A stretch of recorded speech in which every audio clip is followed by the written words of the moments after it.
Yo, what is up? It is your boy Young Boy coming at you with another episode of What's Cooking.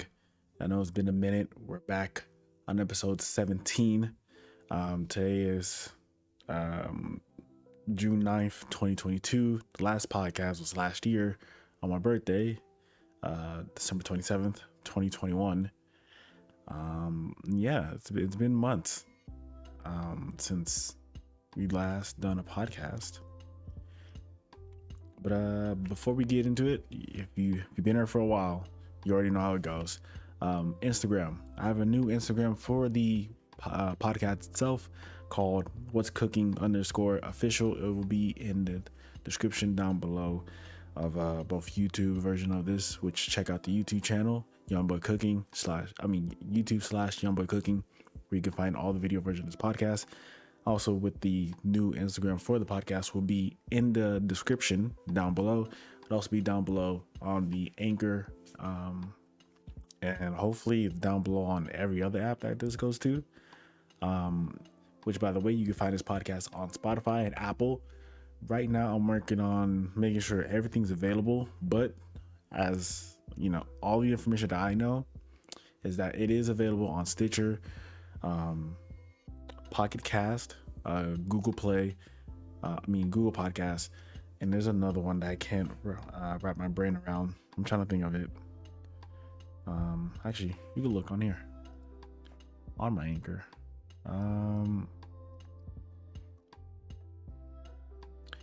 Let's see. Oh, that's what it is. I'm now on Amazon. I guess Amazon Music. I don't think they have a podcast platform yet, but I am on Amazon Music. If you guys have Amazon and you use Amazon for your music and for your podcast, which I'll make sure to put that on the podcast description, both on video and Anchor.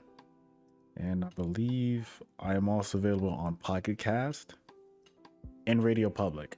So those are the new ones that I'm on. Those three new ones: Amazon Music, Pocket Cast, and Radio Public. I'm working on other things, such as Castbox. I don't know if people are on Castbox, but it doesn't hurt to, put your eggs in multiple baskets.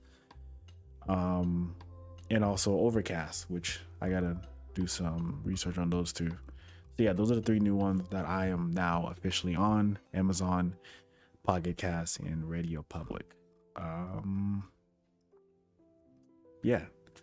And if you don't have it, you can also find me on anchor.fm, or you can go on the Anchor app, available Android or iPhone, and all that good stuff. You can also follow me on Twitch, DJCar99. I have a few VODs left. I don't know if they deleted it yet. I can actually look right now. Let's see. Hopefully it doesn't make noise. There we go. Yeah, my VODs are still there. I do plan to stream a little more, but yeah. So that is, why is my Anchor not signed in? Hold on, y'all. Give me a second.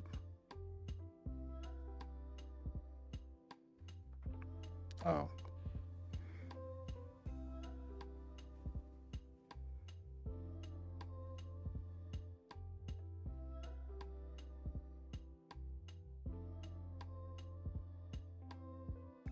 There we go. Oh, weird. Anyways. So yeah, I haven't done a podcast in about a couple months. Last one was on my birthday, which has 40 plays now. So shout out to everybody coming through. A couple people tell me that they missed my podcast. That was like a month or two ago. So yeah, we're back into this. I'm trying to figure out what the format was this podcast, but I guess quick hits, really, kind of. I mean, this is gonna be a kind of long one, but basically since the last podcast, I went to California for a wedding that I was invited to. Shout out to my cousin Kylie for for getting married. And can't wait to see what else you got in store in your future. Shout out to y'all. I went to California, San Francisco, California. We stayed there for, I believe, 4 days. Yeah, I think 4 days. So we visited there, went to different spots and stuff like that. I actually have a list of everything that we visited. So we went to the Golden Gate Bridge. Basically, we took a bus tour, which was like the longest bus tour I ever took. I think it was like we were on the streets for like 2 hours on a bus tour, just listening to all the historical facts about the place. Then we went to the Golden Gate Bridge. It was pretty cool seeing it for the first time. By the way, I've never been to California, but seeing the Golden Gate Bridge was pretty cool for the first time. It looks less red than it does in like pictures. It looks more like an orange red. But yeah, that was pretty cool. Then you have Alcatraz. I didn't go there, but we saw it from far away.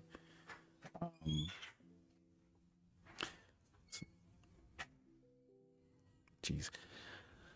But yeah, we went to see Alcatraz from like far away. It was pretty cool. It looks really big. What else? Went to, what is that? California Academy of, oh, I just realized this list is out of order. Let's see. So we went to Pier 39. You don't know what Pier 39 is. It's like a pier, obviously, but it has like cool shops, candy stores, poster stores, basically just novelty stuff that you can take for souvenirs. I actually got a poster, which I'll get real quick.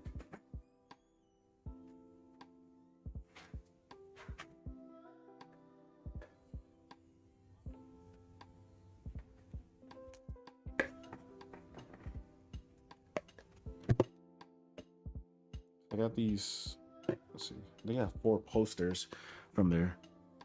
Hold on, give me a second, y'all.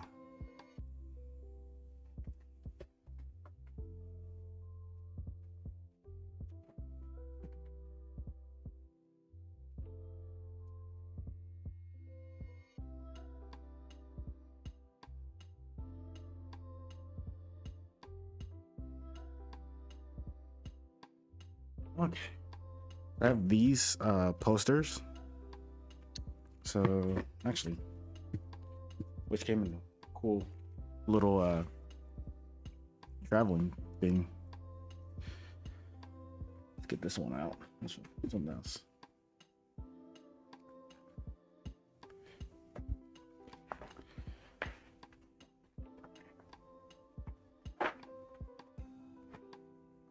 Which, by the way, if you haven't, you can go ahead and see this on the YouTube version, which is YouTube/YoungBoyCooking to see this part. But this is the first one. Little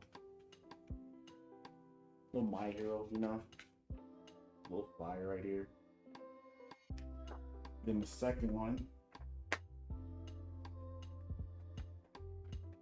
has this fire Dragon Ball Z one right here.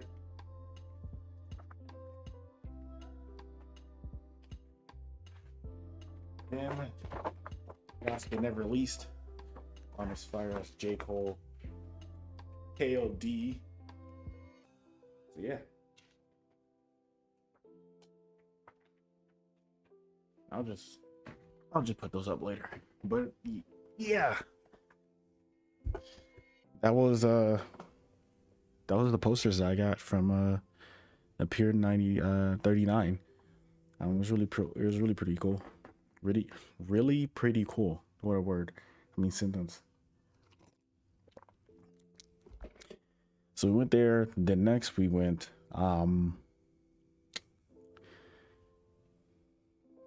you know what? It was called the Fisherman Wharf, but the Pier 39 was there too. I don't know why. I forgot that part. I just saw that on my list. We got to see Angel's Island, from far away. We saw the Sartoro Bath, which is a historical place, a historical marking. It was pretty cool. Yeah, like the background was amazing. Just seeing like a giant rock and seeing the ocean just splash onto the rocks and stuff like that. Then we have Union Square, where basically it's kind of like I don't know how to describe it. I guess it's just like the shopping area, where you're gonna spend most of your money. Let's see. Then we went to a place where they have California Academy of Science. Then there's the Palace of Fine Arts, and then there's another thing which I can't remember, but basically it is a building that is made of carbon. And the one thing cool about it is when, like, I believe it's when the carbon gets oxidized, I think that's the word, I'm not sure, but like it starts to turn green. I forgot what that place is called. I think it's the Palace of Fine Arts, maybe, I'm not sure.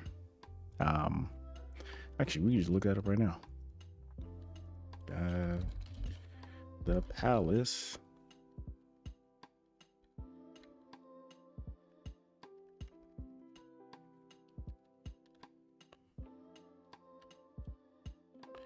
of Fine Fish. The Palace of Fine. Oh, no. Okay, that's the wrong one. I must be thinking of is it this? I should look this up. I really should have, but it is what it is. But yeah, that should do. I don't know what that was. All right. Is it this place?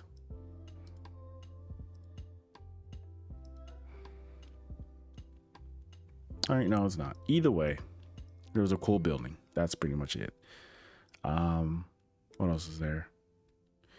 Lombard Street. We went to a street called Hate something. I think it was just called Hate Street, but like it's not spelled like the way you would spell like as in I hate someone. It was pretty cool. Went to a record store right there. I don't remember what records I bought from there. At least I don't think so, because we went to 2 record stores. I don't know, but I think actually.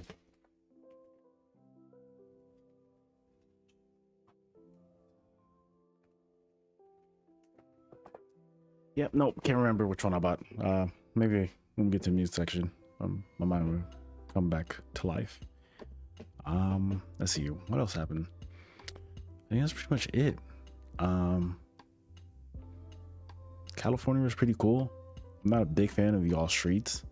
The streets there is crazy in San Francisco. It's just nothing but hills that go up, they go straight down. I've been telling people ever since I went there, like, I don't see how anyone can live there knowing that they're going to continually have to buy new brakes and stuff like that. Then everything closes early and opens, I guess, well, I would consider open late. So it's kind of hard to find like food all the time. It was very, very interesting. Then man, I don't like how people drive in California. I mean, California or San Francisco. Everybody drives crazy fast for the type of streets that they have. I've seen a dude just ride a bike down a hill, just going full sonic speed. I'm just like, I don't know how you guys just live right here and just say that's okay. The buildings are pretty cool. It's a little bit hard to like realize what is a apartment and what is like a pizza place or what is just both, because a lot of things are stacked on top of each other. I guess California or San Francisco is very comprised of like just compressing things together. It's like unusual for me, being that like I'm from Texas, Austin, Texas, and like everything is, well, at least some parts of Austin, we're starting to become like San Francisco, and everything keeps coming closer together. But a lot of places are like spread out. Like when you're looking for something to eat, you can find something to eat. When you're looking for a restaurant, you can tell that it's a restaurant. But yeah, it was very interesting to see the whole thing. Let's see. Oh yeah, the Palace of Fine Arts. That was pretty cool. The Palace of Fine Arts was definitely a cool sight to see, just to see the different art, the statues. I believe Star Wars. I was told that Star Wars Episode 1 was actually filmed. Was actually filmed at the palace, which I should probably go rewatch it just to see if I can maybe catch it. But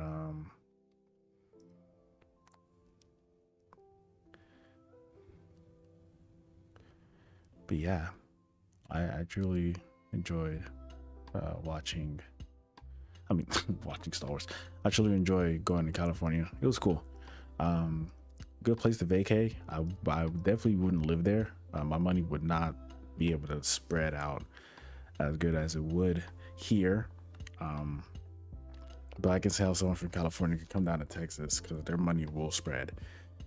Even with the gas price going up, which gas price at California was crazy. I think the most I've seen is $7, which is crazy because over here we're dealing with like $4 gas, and close to $4 gas.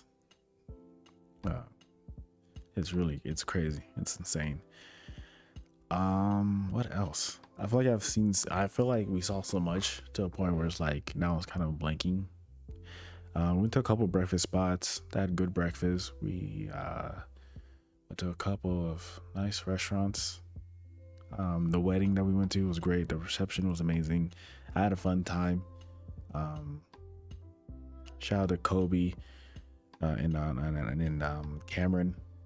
Those two, y'all my favorite cousins, and Kaylee, of course. Y'all three are my favorite cousins. You guys are great. Thank you so much for inviting me. And shout out to Cameron for getting a couple little drinks with me. And Kobe getting little drinks with us.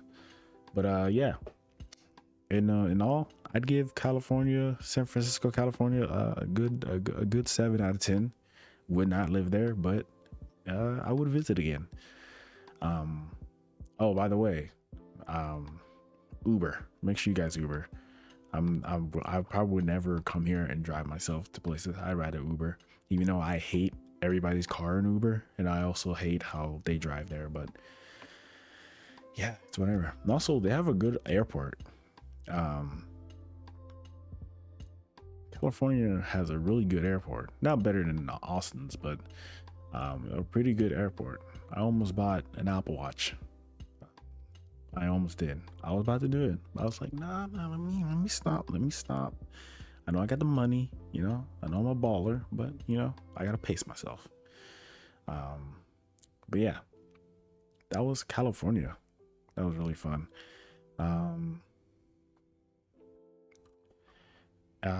Pretty much I've been doing kind of the same thing, making cakes, making cookies, stuff like that, which I'll share down in the food section later because I have no things for food. But as of right now, I'm working on moving out. Just trying to figure out, I might have a good deal right now with my brother. Shout out to Germ. Trying to figure some stuff out. The prices in here are increasing and are crazy. $1,300. I mean, I keep saying 1,300. Wait, no, 1,300 is right. No, I keep saying 13,000. I don't know why, but around 1,300 for a lot of places. I've been finding some cool places that's like 1,200. But yeah, a lot of places are from 13 to almost 15 for like 600 feet. It's crazy. out here right now, just because the influx of people coming through from places like California and coming down here taking over these apartments, which is strange because I feel like I don't see a lot of them going like on the outskirts where they can like buy a big ass house for with their money. But yeah, so I'm working on that.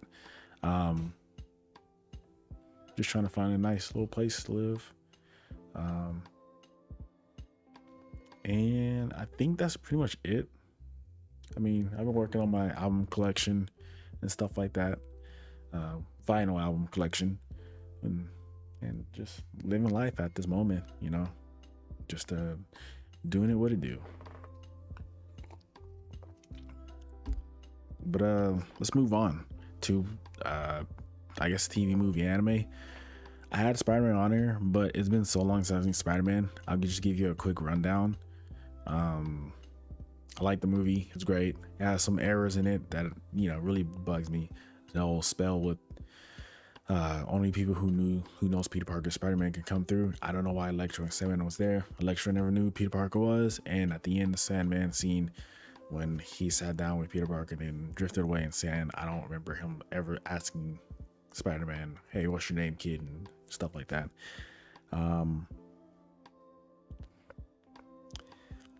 But yeah, so far. Also, I didn't really like the reason why the spell was casted. I felt it was kind of lazy. But so far, the movie was an 8. It was an 8 out of 10. I enjoyed it for the most part. I can't wait to see what he does more. I don't know if Sony or the MCU is taking over, but whoever does whatever with Spider-Man, I can't wait to see what's going on with that. Next is the Batman. I watched this on my way to California. That's how long my trip was. The Batman, it was pretty good. When I first saw the trailer, I was excited. Seeing all the screenshot, I was excited. So now that we're here and I saw the movie, I won't say I was disappointed, but I think it was a tad bit under my expectation. One thing I can appreciate is that we didn't get a whole sequence of Batman parents dying. So basically, this is year 2 Batman, I believe.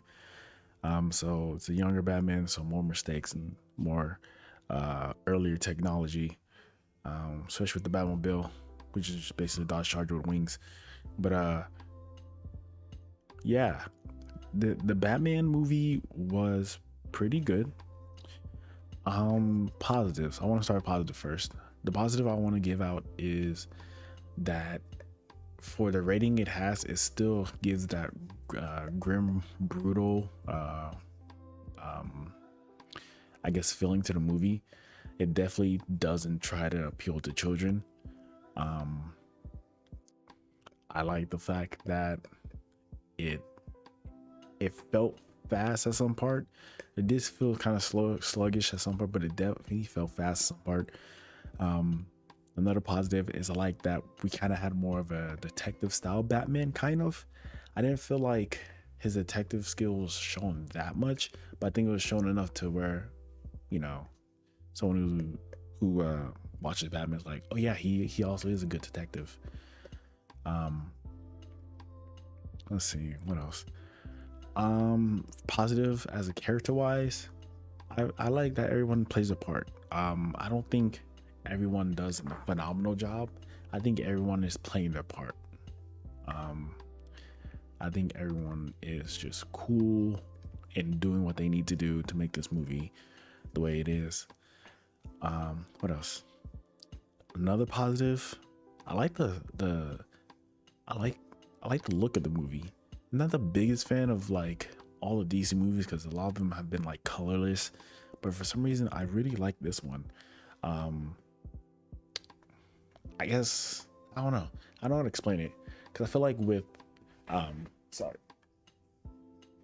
I feel like with the Christopher Nolan Batman, it had color and it had that gritty feel, but I felt like with this one, it definitely felt like this was filmed in like the shittiest city in the universe. Um, I mean, we didn't really see anything with Ben Affleck's Batman, but um, with this one, you can feel the city is.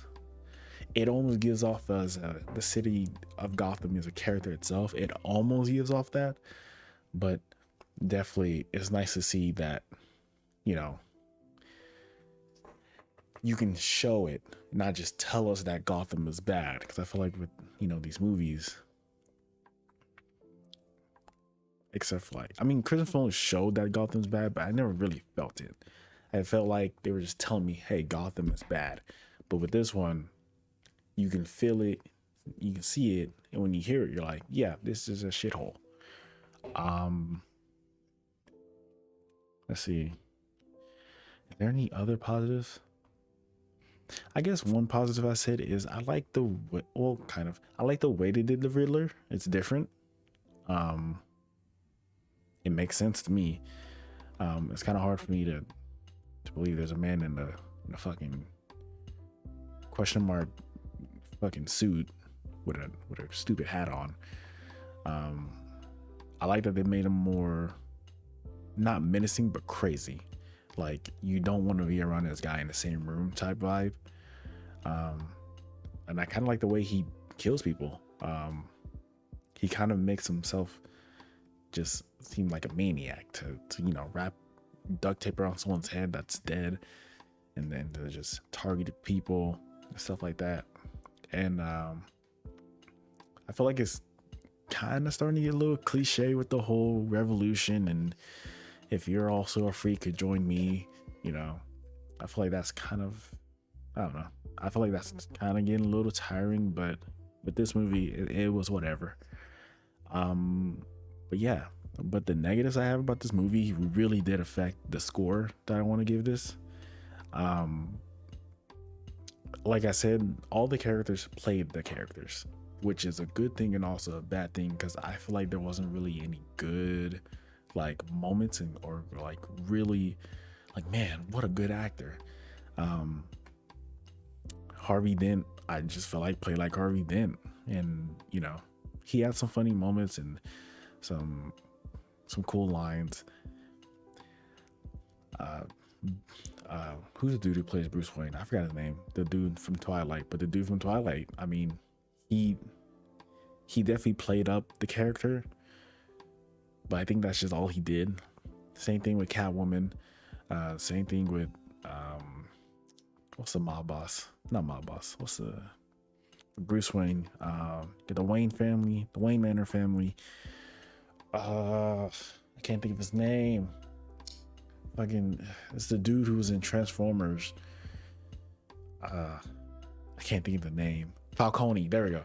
The person who plays Falcone. I feel like he was good. I feel like he definitely gave us a little more. The Penguin, I enjoyed him for the most part. It just felt like a classical take on a Penguin that, like, you know, he's an asshole, but he's smooth with the ladies, kind of, but he's short. So I feel like that's just what he was playing. Alfred, I'm not gonna lie, I didn't really care for Alfred. I honestly don't even feel like he was really in the movie like that.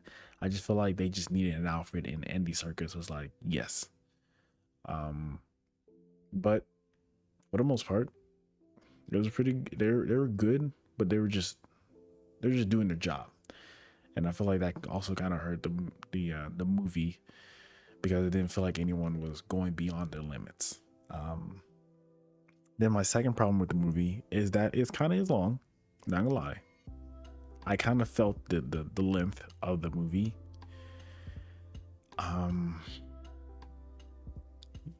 I just wish that with the length of this movie there was kind of more, but hey, it's better than, you know, than Justice League and all the other stuff that they've been doing. My second problem, I mean my other problems, my other negatives, is the consistency of life itself. There's a scene at the end, and this is spoilers because it's been out for a while. There's a scene in the end of Batman where this man takes a whole shotgun to the chest he goes down and they give the scene of, oh, is Batman gonna die? Is Batman gonna go to heaven? But Catwoman's there and he needs something to fight for. And and fucking this man just gets back up, just sticks himself with fucking Bane juice and gets back up. Then literally Batman prevents people from getting shocked by taking electricity to his body. That didn't kill him. Then he falls all the way to the water. That didn't kill him. And he got up, and this man was like, this man fucking just got back up like Jesus. And also there's a scene where the new mayor of Gotham, or someone who's running for mayor of Gotham, some black woman, straight up is told, don't go out there because there's people going to kill him. Of course, the way the movie works out, no one believes anyone who tells them that someone's going to kill you, even though you're an important figure and a killable figure. But anyways, she goes out there, she looks up, oh shit, they shoot her, and she gets hit like somewhere around here. Can't see, somewhere around here. So she gets shot. Commissioner Gordon has her, and she just survives the whole thing. She's not bleeding out, she's not doing any of that, and she's the second person to get picked up in the water. So after the whole electric scene, the waterfall, he grabs the kid. Batman grabs the kid, is like, come on. Then he grabs the fucking mayor, the person that was shot, and is like, how are you alive this long? That's what, you know what I mean? When, a couple scenes before, Falcone gets killed and other people gets killed, it just, I feel like, life is definitely inconsistent in this.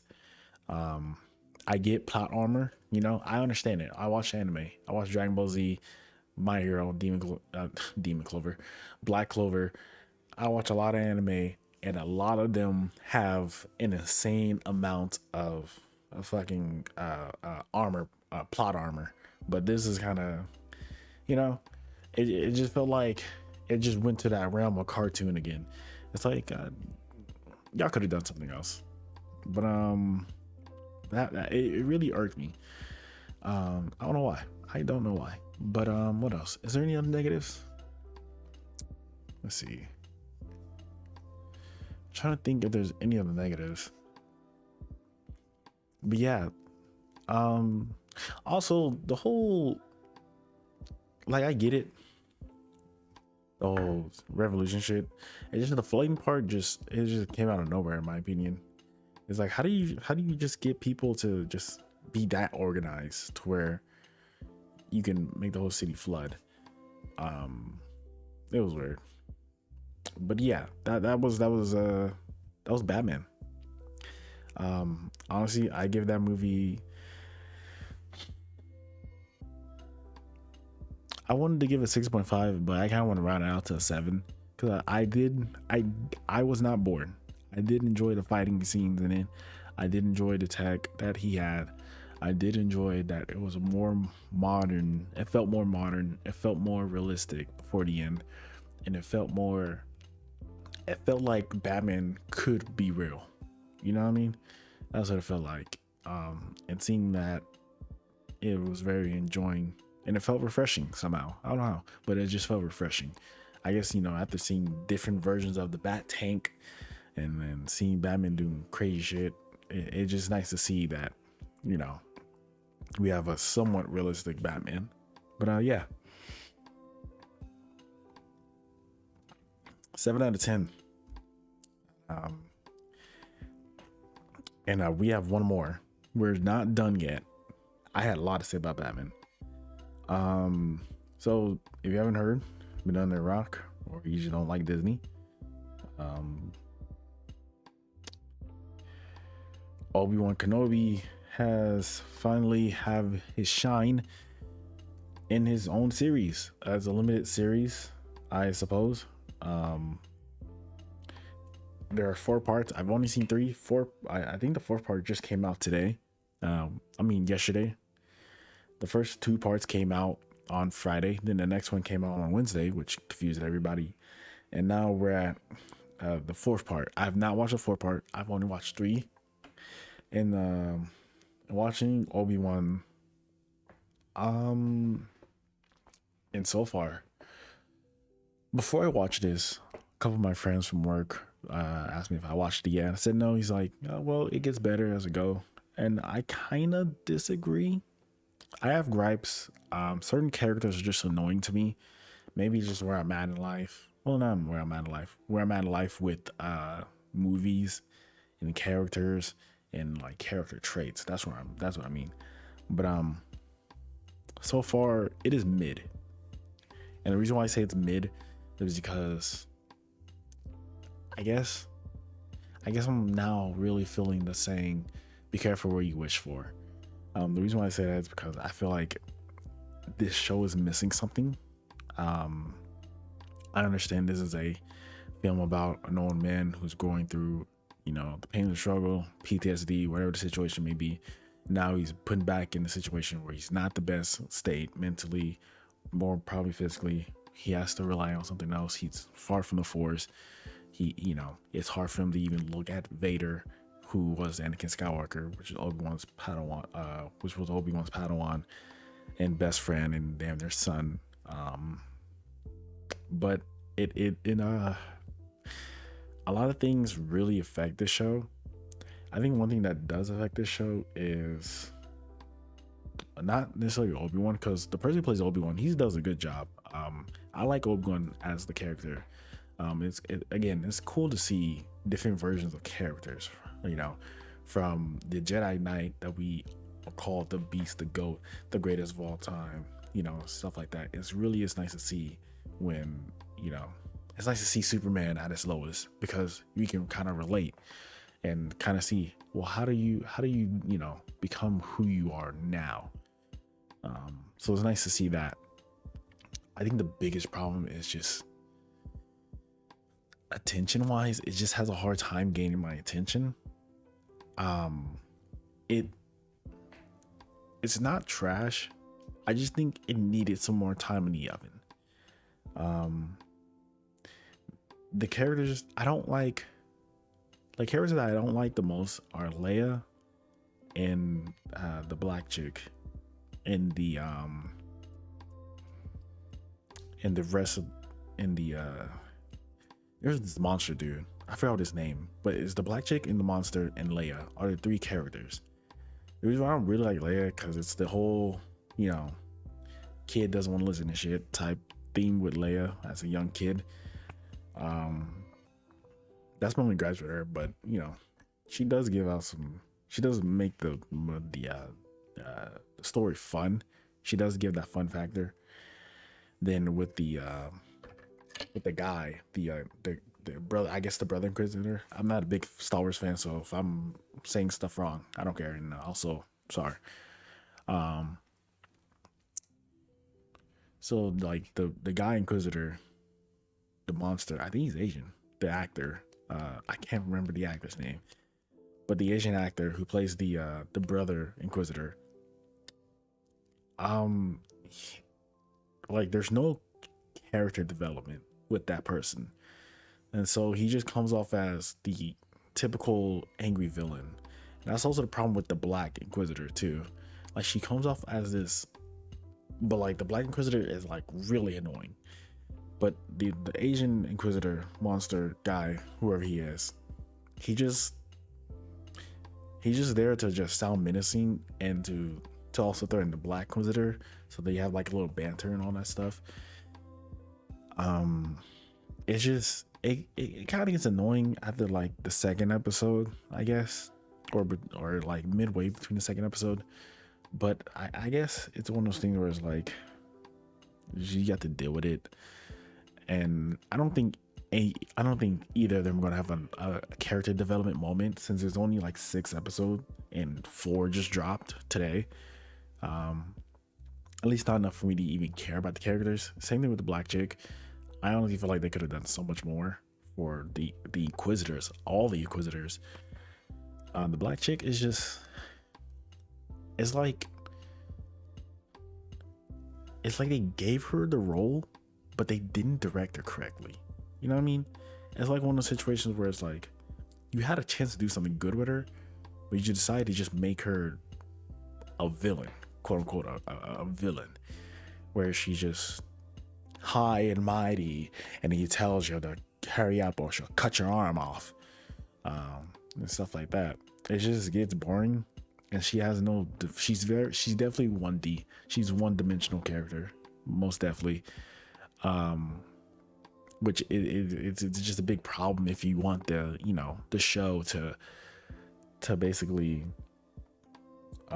give you a reason to care about both characters.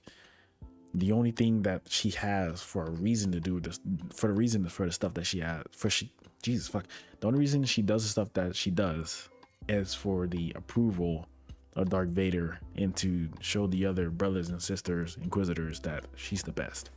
That's the only thing that she has going for her. But other than that, she's just a 1D character.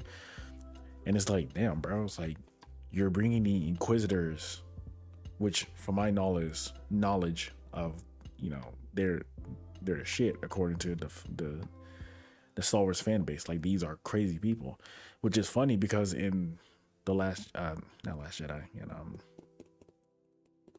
Jedi Fallen Order, the Inquisitors, I kind of have the same problem with some of the Inquisitors, but at least with them in the video game, they were threatening to me. Like, it was like, Jesus Christ, these guys are just destroying me and stuff like that.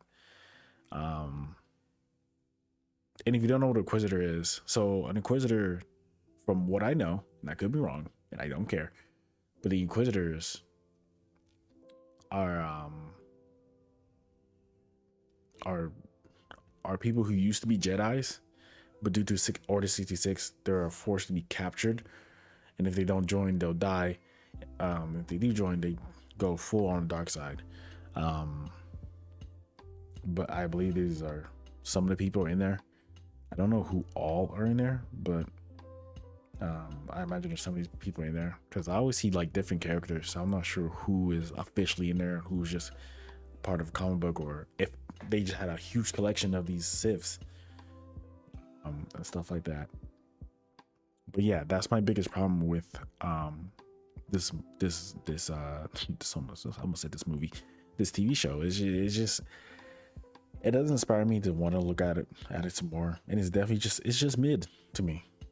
I hate to say that. It's just mad mid to me. But what else is there?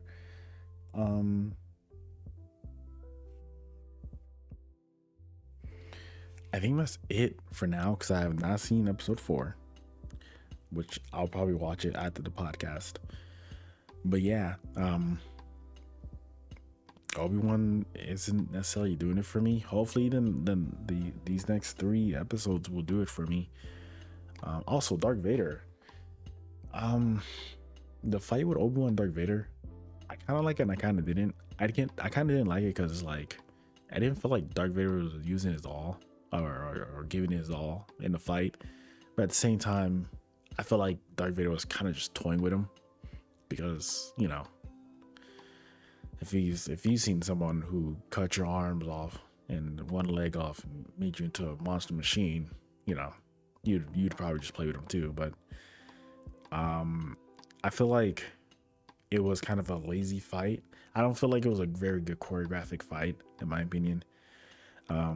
But one thing I do like that Obi-Wan has a fear because of what he's been through and the trauma. I like the fact that he ran away. And, I've never seen a single Jedi just run away because of just true fear. Most Jedi would just go fight, and if it ain't working out, then they'll run away. But Obi-Wan first just runs away. It's like it just whatever went down, which also shows how much love he still has, and whatever went down throughout his life, it just shows that it's truly affected him. That's one thing I did like about that fight. It showed that the effects without showing the effect. It's something you'd have to dig out yourself. But for this series, man, it's just not doing for me. It's just not doing it for me, man. I don't know if it's because of the director. I don't know if it's the writers, but it's just not doing it for me. It just feels like another cash grab. I haven't watched Boba Fett. I mean, Jango's Fett. Is it? Yeah, Jango Fett. I've been hearing bad things about that too. Um, I'm not gonna lie, Star Wars and Marvel, man, they're starting to fuck up. They're starting to fuck up. Um, but yeah, that's my thoughts on Obi-Wan. We're gonna take a break because we're at 46 minutes. I didn't realize there's gonna be a long one, y'all. But yeah, we'll be right back after these messages. Yo, what is up? It's your boy Young Boy. We're back from the break. We talked about Obi-Wan, and now we are talking about gaming, I guess, or I guess YouTube and gaming. We can just put those in together. So with gaming, since the last podcast, I've beaten Spider-Man PS4. Great, fire, loved it. But the state of play has happened a couple of days ago, and the big news, for me at least, because I did not care about anything else, is Spider-Man Remastered is coming to PC now. Hopefully Miles Morales game comes to PC as well. I would love to play that. This is good. The reason why it's good is because now we can play this game in high frames, more than 60, which I feel like Spider-Man should have been playing at. You know, I had the PS4 Slim, but yeah, I can't wait to play this. I'm going to buy this. It's coming out, I believe. Actually, I can look at itself. I believe it's coming out August. August. Oh, September 7th. Okay. September 7th. I thought it was August 7th for some reason. But yeah, I can't wait. The game is a 10 out of 10 for me. I don't care what anyone says. I just want to play it in more than 60 frames per second. It's very important. I feel like it would definitely give Spider-Man more of a Spider-Man feeling when there's more smoother frames and the eyes can really focus and stuff like that. So yeah, that was the state of play. Also, the state of play announced some VR games. Horizon, what's that scary game? It's something Village. I can't think of the name, but they announced Final Fantasy, I believe 16 or 17, whatever number they're on, and they also showed off Street Fighter 6, which, I mean, it's whatever to me. The state of play was kind of weak. A lot of multiplats except for Spider-Man, and except for the PSVR. But yeah. All right, Apex Season 13. It came out a couple months ago. Let me go ahead and pull up Apex. And also, Apex Mobile has also come out since last podcast, which we'll talk about that. Let's see. The hell? Oh, it's Oregon. Where's EA? Oh, here you go. Yeah, EA. So, Season 13, Apex Legend. We have new character, updates to the map, and updates to rank. A couple updates to guns and stuff like that. That's not what I need to do. And new battle pass, which I enjoy.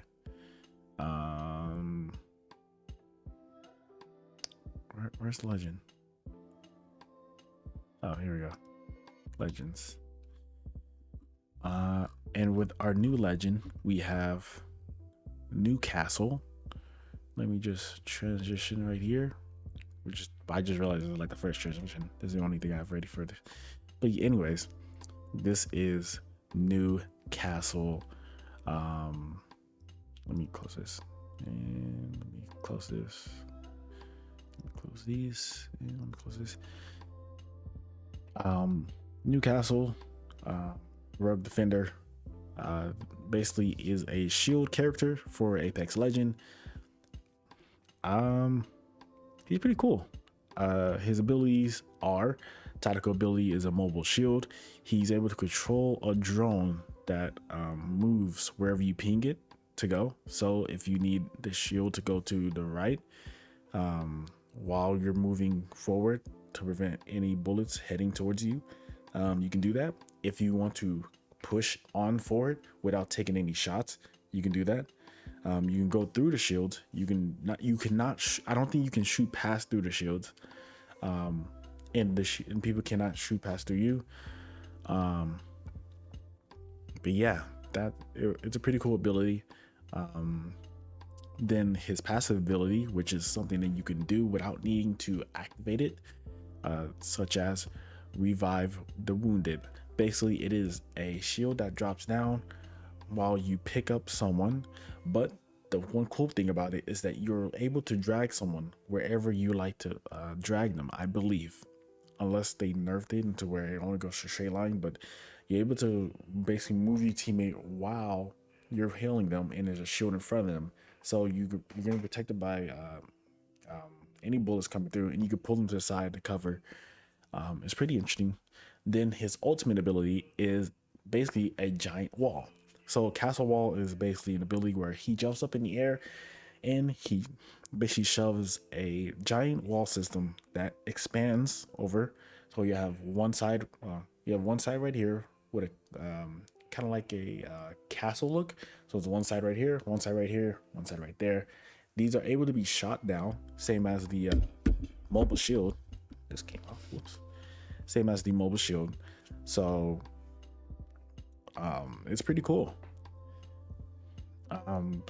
This character is a nice addition. I don't feel like he's a replacement for Lifeline, but yeah, that's my thoughts on the good old. So now let me see if I can find.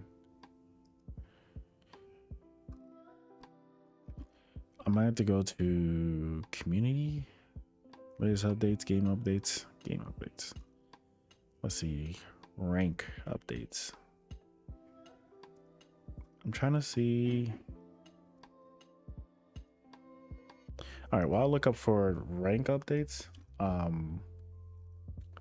Apex also has a new mobile edition to the game, which I've heard runs better than the Switch edition, which I don't know how you do that.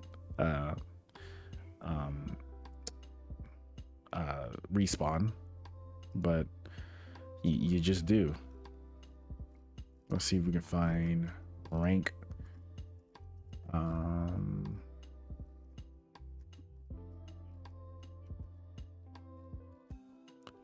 I don't think I find it. I might have to look it up. Apex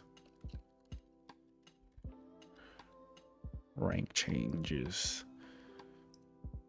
Here we go. So basically, Apex has a new rank change. So everything is changed. There is a new ranking called Rookie. So you have Rookie, you have Bronze, you have Silver, you have Platinum, Diamond, Masters, and Predator. So basically, this pretty much gotten a little harder now. Bronze now has more points you can lose, which is kind of annoying. And the way they kind of did this is that it's really here to make it to where it is a full team game, which I understand, but there are some people who don't want to play with others, who wants to go solo. I feel like that's just punishing the people who do solo stuff. So basically, you usually end up getting less kills. Less points for kills, assists, and stuff like that, and more points on team kills. I guess I understand where they're going, but I think the biggest problem as of right now with the rank system is that we're just getting a bunch of preds in like different lobbies that they don't need to be in. Honestly, I feel like the old system was not bad at all. I just find it insane how much points you just gotta lose. Like, they have it at 24 at rank 24 at bronze 1. That's a lot of points. That's a gold point. like you guys don't understand. Like that is actually a gold point.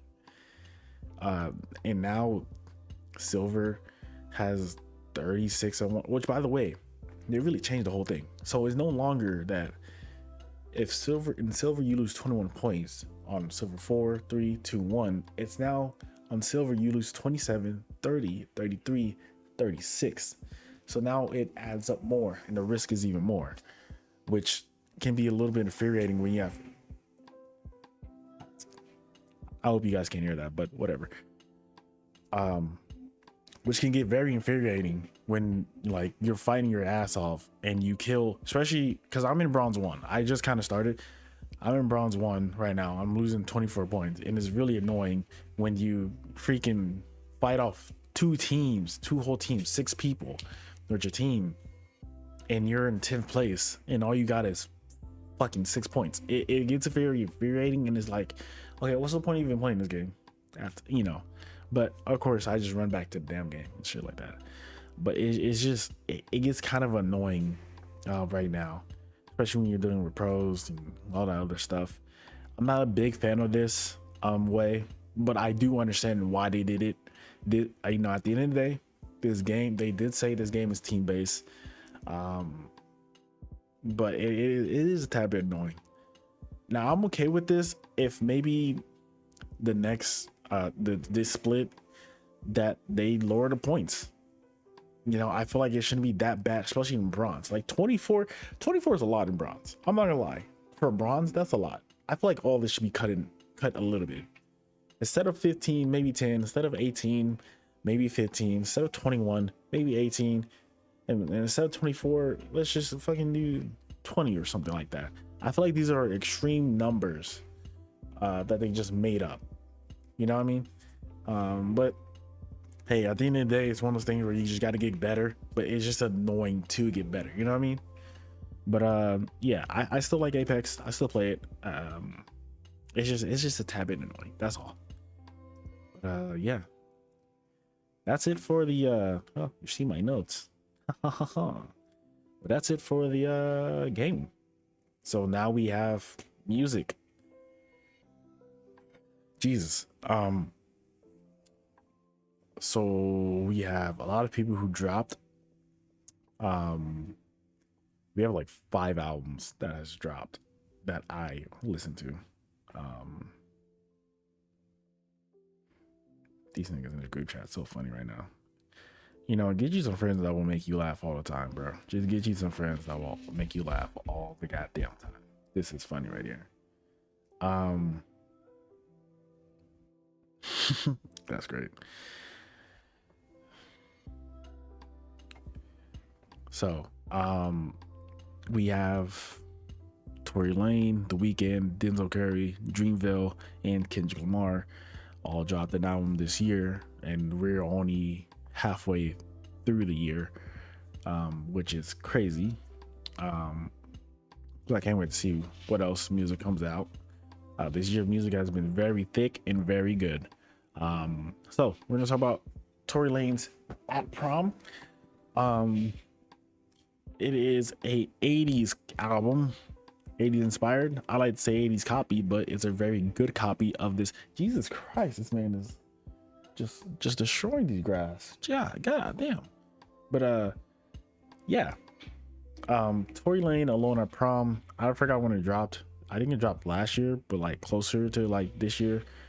It is a fire album front to back. I love the beat. I love the influences, and I just love the fact that, you know, Tory's kind of, well, not by himself, but Tory is also bringing the 80s vibes back. My one complaint for this is my one complaint about this is that there are some songs where I get where you're trying to go, but like vocally it just doesn't hit like that. There's some vocal parts where it's like, like I see you trying to hit that, but it's just not working for me. But other parts it's really good, and he's really put his own twist into it, kind of, but it still does feel like an 80s copy. But it's a good 80s copy, don't get that twisted. It's an amazing 80s copy. honestly, I would get on vinyl if I can find one. I don't know if he's dropped that type of stuff on vinyl, but it is a good album. I advise it, especially if you got an 80s theme party and you want some Tory Lanez. I go get it. It is a solid 8 out of 10. Um, and it's nice. It's a nice length one too. It's not long. It's not fucking 80 tracks. It's a nice, healthy. Actually, we pull it up. Spotify, activate. I forgot. I believe it's 14 tracks. I think it's now 13 tracks because what's called someone I guess didn't co-sign I guess the music or a sample, but if I could find it, Jesus, I don't know how to. Okay, there's my playlist. There we go, albums. Okay, One on Prom. Yeah, oh, actually it's 11 tracks, but now it's 10 because Enchanted Waterfall for some reason is not playable. I guess something didn't get co-signed, so he had to take that off on Spotify. But yeah, 11 tracks is only like, yeah, it's 36 minutes long. It's a nice short album. I enjoyed the hell out of it. It's really good. Actually, let me show you guys. Yeah, I enjoyed the hell out of it. My favorite one is the Kiss. What the hell? Is the Last Kiss of Nebulon. I like these three. These three, well, except for that one. I like these three. Pluto's Last Comet, 87. I can't read it. But yeah, track 8, 9, and 11. I like it. 2 I like. 4 I like, and 5 and 6 I like. But yeah, really good. It's really good. Now let's see what's next.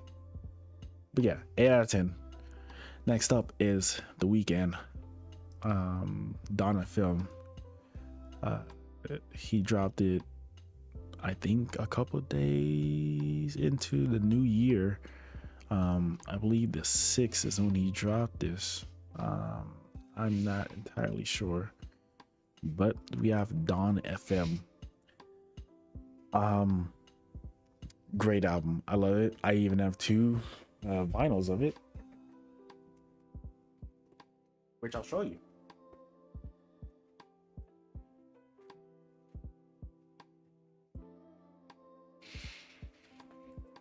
Which, by the way, I've been thinking of like maybe like doing something on my TikTok where I do like quick vinyl reviews, where like I review all the vinyls that I have. I feel like I have enough content. I have like 36 vinyls.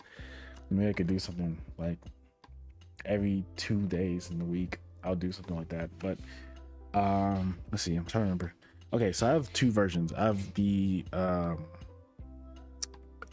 have a oh shit. There we go.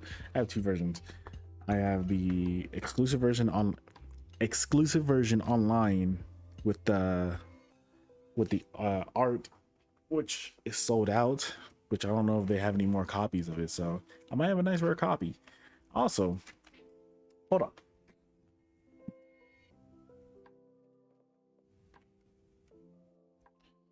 Yeah, we're doing a full-on review. I got a lot of shit.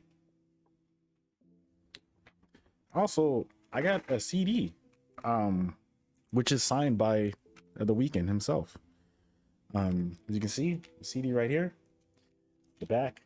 Actually, this is actually the front. I just traded it out because I want people to see the signature. But this is the signed CD by The Weeknd. It's A for Able. So I don't know if it looks weird on my screen. It looks backwards. If it looks backwards, but yeah, it definitely looks back. I wonder if I can hold on. Let me. Does it look backwards on this one? It does. I wonder if I can flip it.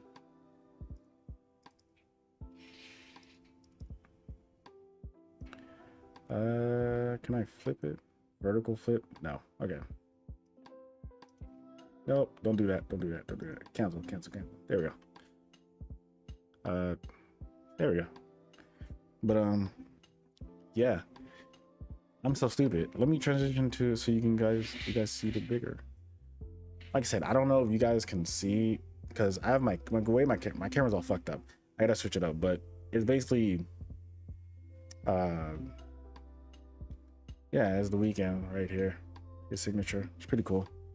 I like it. I find it pretty cool. It was like the first time I've had like any artist sign anything.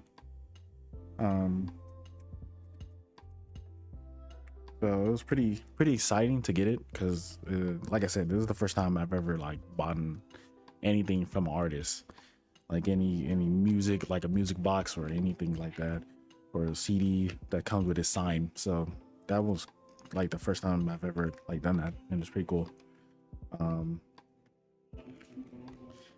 then I also ordered with the CD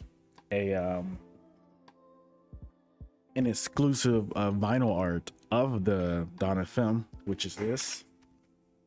You can see. Yeah, my camera's definitely backwards. I feel like my camera is definitely backwards. And you see right here. And when you open it, the spheres. It's really cool. I truly enjoy it. It's great. So this is the one that I listen to.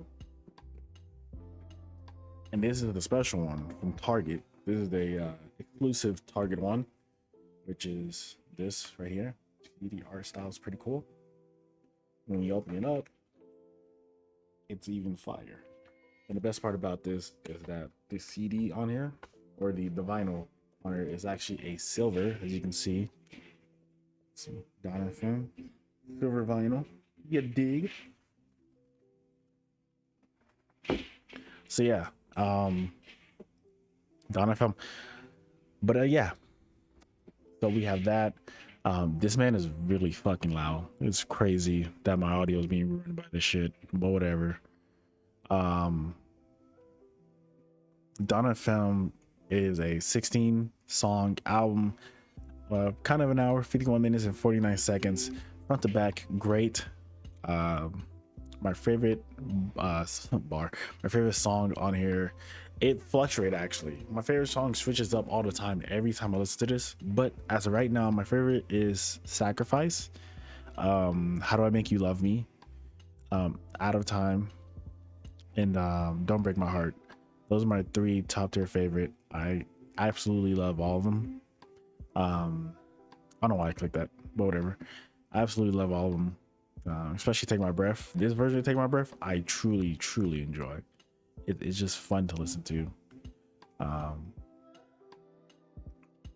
But yeah, comparing to his other albums, this is really good. Again, this is one of those albums where it's like, it's not trash. It's not trash.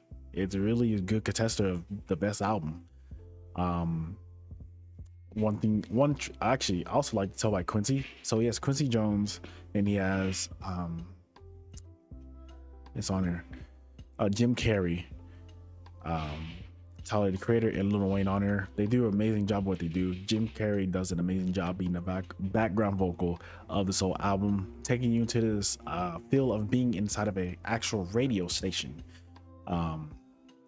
While you're kind of in purgatory, just listen to the same radio station all the time.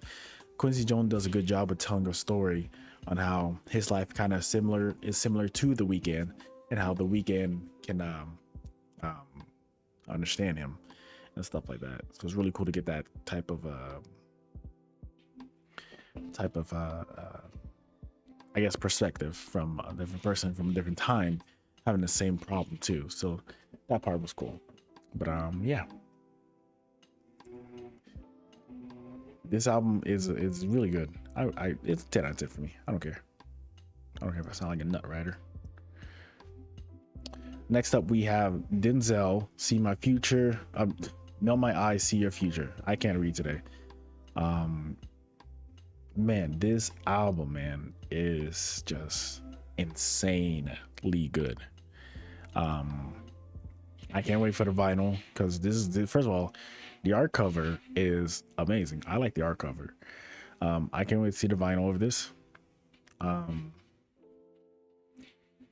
This front to back is just fire. I enjoyed everything on this album. The features, which is Six Black, Rico Nasty, GID, T-Pain. We have Buzzy Lee. We have Robert Glasper. Sorry if I'm mispronouncing. I don't know a lot of these people. You have Karen Riggins. We have featuring 454. We have Slow Tie, Josiah, and Kitty Cash. So not really sure who those guys are, but shout out to them for the, and also Sean Willems and Bridget Priaz. Shout out to them. They really made this album fire.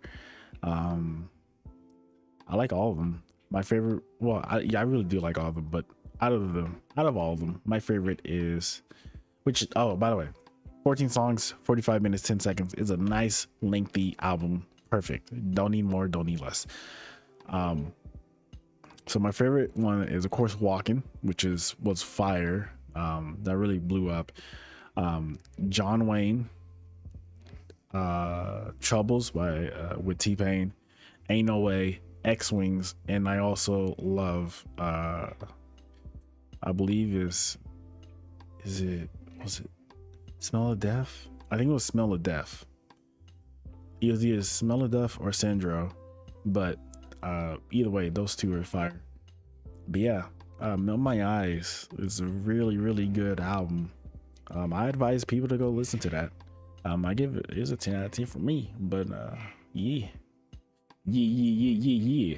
All right, now let me make this light brighter. Totally better now. There we go. Camera focus. There we go. Next up, we have Dreamville. Dreamville did a compilation with a famous DJ or famous producer. I mean, DJ Drama. If you don't know what DJ Drama is, shame on you. He's really fire in the community of rap. And they created D-Day, a Gangsta Grill mixtape. This is a fire. Again, front to back fire. It has everyone on J. Cole on J. Cole's label Dreamville, with other features. We have JID, Earth Gang, Ari Lennox. We have Cause, Lude. I believe Omen is also on. Is also on Dreamville's, with special guests Kenny Mason, Shaq West, 2 Chainz, and A$AP Ferg. Give me 1 second. Okay, and we're back. I had to do something real quick. Honestly, I don't know what I stopped at. So assuming I just got done listing all the people who's on this track or who's on this mixtape. But yeah, my favorite ones is Stick. Really, hold on. Really great start off. It reminded me of off season, and it's amazing how I stopped talking to go do something. He isn't mowing the lawn. When I start, he is. That's just crazy. But it reminds me how off season started, basically just setting the tone of the whole album. My favorite on here is, I believe, it's Starting 5. Then where's the one with GID, 2 Chainz, Barry from The Simpsons. Not Simpson, Barry from Simpson. Heaven's EP, which I didn't know that was going to be on there, so that was a cool surprise that we got. Let's see. Like Wine with Loot, of course, my favorite one. Um, I'm not really a big fan of the Ari Lennox ones. I feel like they should have done a little bit better for her. Freedom of Speech for J. Cole was fire. There's another one. Lifestyle was cool with Boz and ASAP Ferg. That meant Ferg was going hard on that track. I truly enjoyed that one. Let's see. I think that's pretty much it. If I had to rate this one, I give it a 9 out of 10. It's really great. Dreamville's really doing their thing, really stepping up to the plate and showing that, you know, they're ready to put a foot in the game and really show how to make history. All right. Last one. We've been waiting for this man for almost 5 years now. He finally dropped when I was in California, actually. He dropped when I was in California. It was pretty cool. We're talking about Kendrick Lamar, Miss Morale, and the Big Steppers. This album, man, the reason why I haven't done a podcast, I wanted to talk about this, but I needed time with the album. I still need time with the album, but I have a surface level interview of the album. I do plan to one day do like a full on album review on Kendrick Lamar's. Let me transition this for Kendrick Lamar's pretty much almost every album for Kendrick Lamar. But that takes time and just writing and stuff like that would have to do, which I do plan on doing one day. I just gotta find a good place to start, pretty much. So, but yeah, Mr. Morale and the Big Steppers, a double album. This is Kendrick Lamar's first double album. I don't know how many double albums there's been from rappers. The only famous one I know is one from Biggie and Tupac. I believe Your Eyes Only. All Eyes on Me was a double album, and I can't remember what double album Biggie was. Those are the only two I know. Also in Drake, but no one cares about that. Those are the only two that I know. But with this track, it is an hour and 30 minutes and 13 minutes long. 18 songs.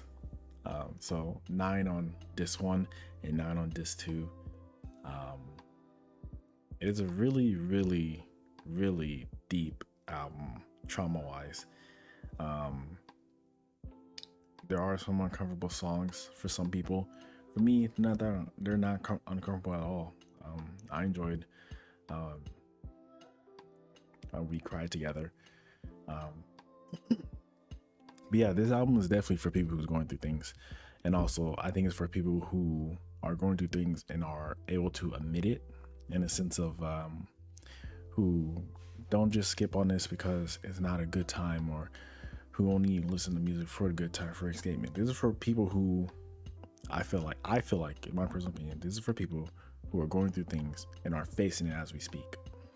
I understand why some people don't want to listen to this.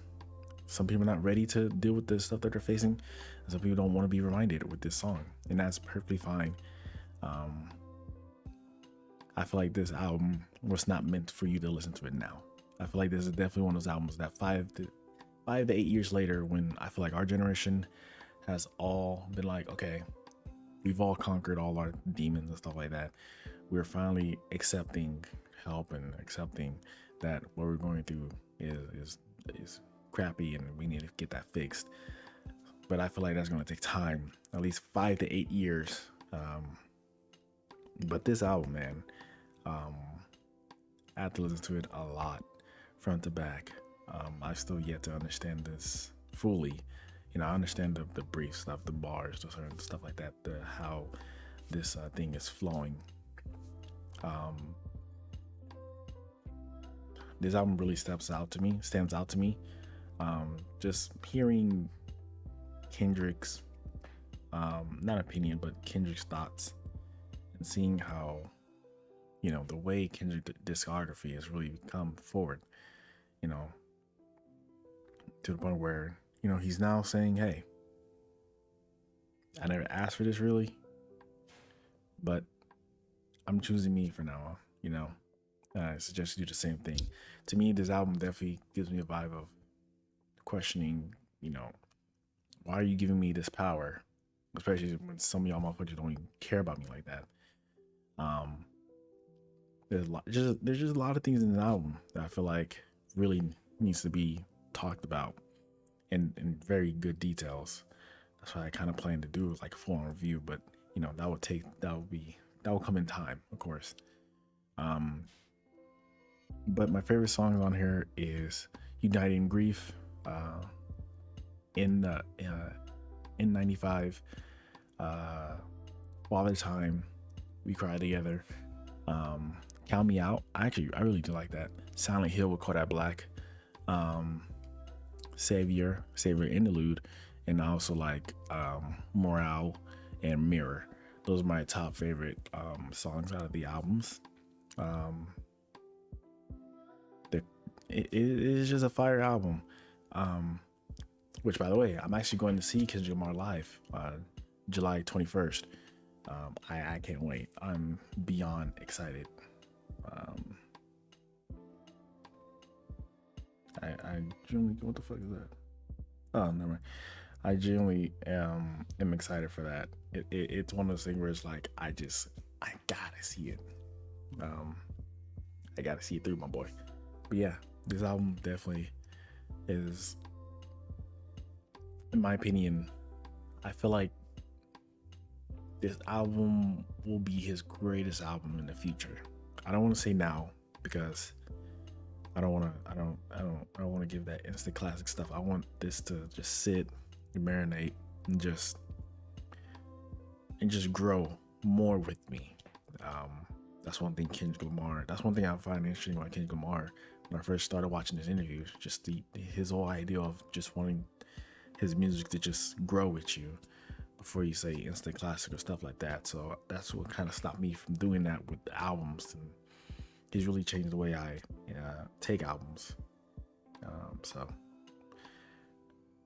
working on that. And so now we're here, and